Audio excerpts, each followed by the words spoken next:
Les progrès de la science ne s'arrêtent plus aujourd'hui. Et si, avec la génétique, tout semblait codé dans notre ADN, on découvre qu'avec l'épigénétique, on peut reprendre le contrôle sur nos gènes.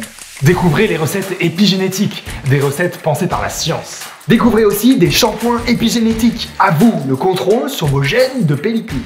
Oh, une formation épigénétique, la méthode pour réactiver nos ressources en pause dans notre ADN. Et rien de plus complet qu'une cure épigénétique, une thalassothérapie pour exprimer au mieux votre héritage génétique.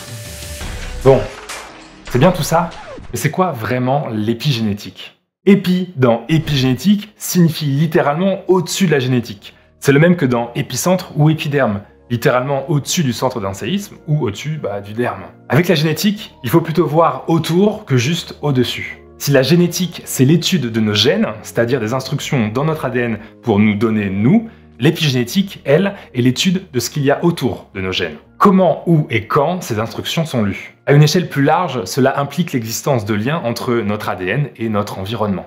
Pour mieux le comprendre, rien de mieux que de prendre des exemples observés dans la nature. Avec un même ADN, une larve d'abeille peut devenir ouvrière ou reine selon ce qu'elle a mangé. Et avec un même ADN, un œuf de tortue peut devenir ou mâle ou femelle selon la température d'incubation. Ici, l'ADN ne suffit plus pour expliquer ce que l'on observe. Il semblerait que l'environnement ait son mot à dire. Très vulgairement, l'épigénétique est donc l'influence de l'environnement sur nos gènes. Mais attention, on ne parle pas de modification génétique, on parle d'influencer leur expression. Sauf que l'environnement, c'est large. C'est aussi bien notre alimentation, notre mode de vie, nos sociétés modernes, le climat. Et il n'en fallait pas beaucoup pour que ce mot devienne un argument marketing dénué de sens scientifique. Vous l'avez compris, les exemples présentés en début de vidéo sont des dérives de l'utilisation du terme épigénétique. Tout comme l'ont déjà connu des termes comme neurosciences ou encore détox. Pour apprendre à reconnaître ce genre de dérives, on vous propose de plonger dans les dessous de la science bullshit. Qu'est-ce qui s'est passé? Quel moment ça a merdé? À quel moment ça a merdé? Reprenons depuis le début. L'épigénétique, c'est l'influence de notre environnement sur nos gènes. Or, un environnement, il y en a toujours un autour de nous. Tout est donc épigénétique. Avec ce raisonnement, tout ce qu'on mange ou expérimente est potentiellement épigénétique. D'un point de vue marketing, si le mot épigénétique a une connotation très positive, c'est pas toujours le cas, en réalité. L'environnement a tout aussi souvent un impact négatif sur notre ADN. Quand on s'expose au soleil, quand on fume, quand on respire de l'air pollué, quand on mange de la malbouffe. Bref, l'épigénétique se contrefout de l'effet bénéfique ou négatif, puisque l'épigénétique, c'est une science pour comprendre notre biologie. Tout est épigénétique, et donc, tout est marketing. Par exemple, manger un repas équilibré, aller au spa, faire de la méditation, c'est juste bon pour la santé. C'est déjà prouvé scientifiquement. Le mot épigénétique n'a rien à faire ici. L'épigénétique est neutre par nature. Remontons en arrière. Au début des années 2000, le grand public découvre la génétique. Celle qui dit « tout est écrit dans notre ADN, on ne peut rien changer ». On va même plus loin. Si vous avez de mauvais gènes, votre ADN devient un fardeau. Ou plutôt, c'est comme cela qu'on l'a montré au grand public. Depuis quelques années, c'est le concept d'épigénétique qui arrive sur le devant de la scène. Et la hype grandit. Si l'environnement influence nos gènes, ce fardeau pourrait être réversible. Oui, ce fameux besoin de tout contrôler. Mieux encore, c'est l'espoir de ne plus être défini par notre ADN. Et donc, comme le disent les plus grands marketeurs du web, reprendre sa vie en main. Vous nous voyez venir, c'est la mauvaise compréhension de ces phénomènes qui entraînent leur déformation. Cette mode suit directement l'évolution de la recherche scientifique. Un nouveau domaine en plein essor, et il y a une chance pour qu'il se retrouve quelques années plus tard dans le domaine public. Pour notre enquête, nous avons trouvé une étude de cas parfaite. Une structure qui vend bilan de santé et cure allant jusqu'au contresens scientifique. Une structure dont nous tairons le nom parce que... pas d'emmerde. Direction leur site internet pour découvrir leur produit phare, le bilan épigénétique. Et pour en discuter, appelons-les. On prend pas le prélèvement, c'est vraiment des gouttelettes de sang sur le papier bizarre. Ouais, ok, Après, cool. on propose aussi en supplément les métaux lourds avec des cheveux, avec l'analyse des cheveux. Et on propose aussi en supplément le microbiome intestinal. Premier bémol, s'il n'y a qu'un test sanguin, difficile d'avoir accès à l'information génétique. Faut qu'on leur demande comment ils font. Ouais, donc vous faites pas de tests génétiques? Non, c'est pas autorisé, ouais. Ah, ok. ouais. Ouais. Donc maintenant, gros bémol, on nous vend de l'épigénétique sans à aucun moment avoir accès à cette information épigénétique. Parce que si l'on n'a même pas l'ADN, comment déduire s'il s'exprime ou pas? C'est comme recevoir une belle pizza et s'apercevoir qu'elle est vide. Bon, pour l'instant, on part avec pas mal d'inconnus, mais peut-être que dans les médias, leur équipe explique ça mieux.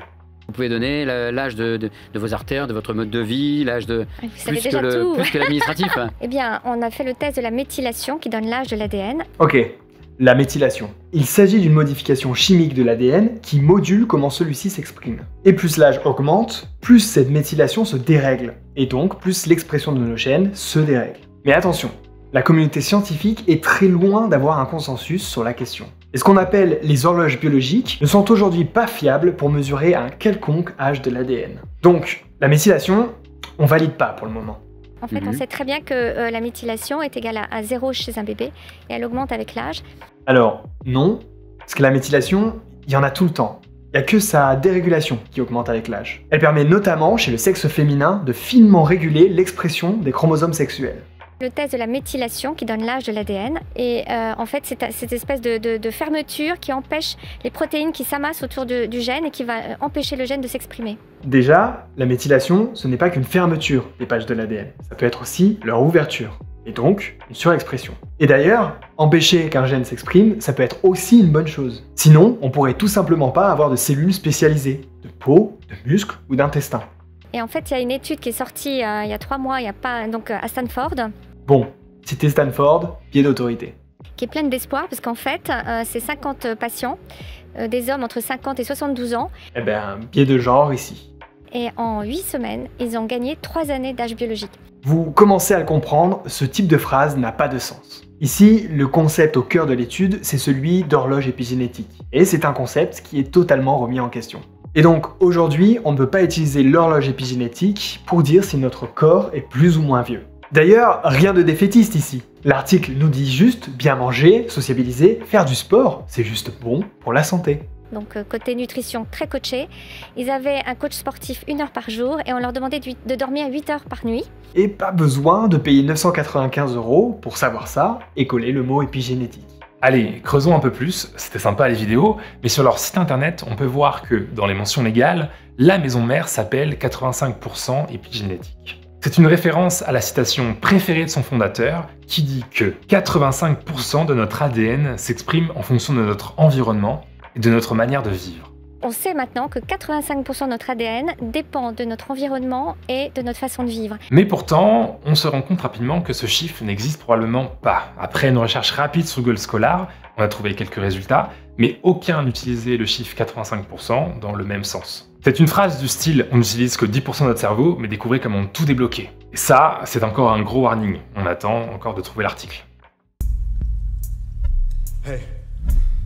Aujourd'hui, acheter des produits épigénétiques, c'est comme si vous achetiez des billets pour une exoplanète. Vous achetez une destination au fin fond du cosmos avec un moyen de transport actuel. Vous achetez donc un ticket sans la garantie de pouvoir y arriver. Nous, on souhaite vous donner les réflexes de vérifier, même quand ça paraît miraculeux. Et si vous voulez plus de vidéos dans ce sens, dites-le nous en commentaire, et on verra ça la prochaine fois.